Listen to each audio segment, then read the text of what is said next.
அதே போல அதுக்கப்புறம் தான் பெருமான் வந்து சிவாலயமா சாமி எழுதுவாங்க. அதே முருகப்பெருமான் பார்த்தீங்கன்னா அவர் ரெண்டு வாகனம், ஒன்று மயில் வாகனம், தேவேந்திரன் மயில்.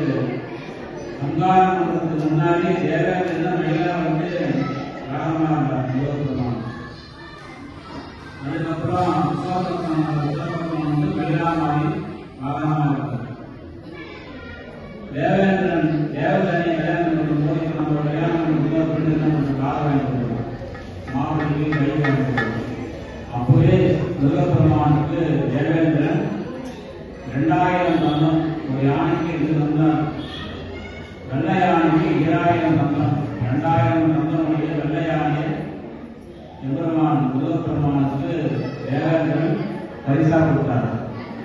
திருப்பூரில் பார்த்தீங்கன்னா யானை வாகனம் முருகன் யாரும் யானை வாகனம்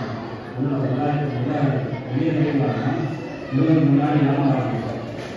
திருப்பரங்குன்றம் பார்த்தீங்கன்னா யானை வாகனம் முருகன் யானை வாகனம். அப்போ இறைவனுக்கு ஒரு வாகனம், இந்த அஞ்சாமன்னா ரிஷப வாகனம் சேர்ந்தனா ஒரு வாகனம். சிவபெருமான்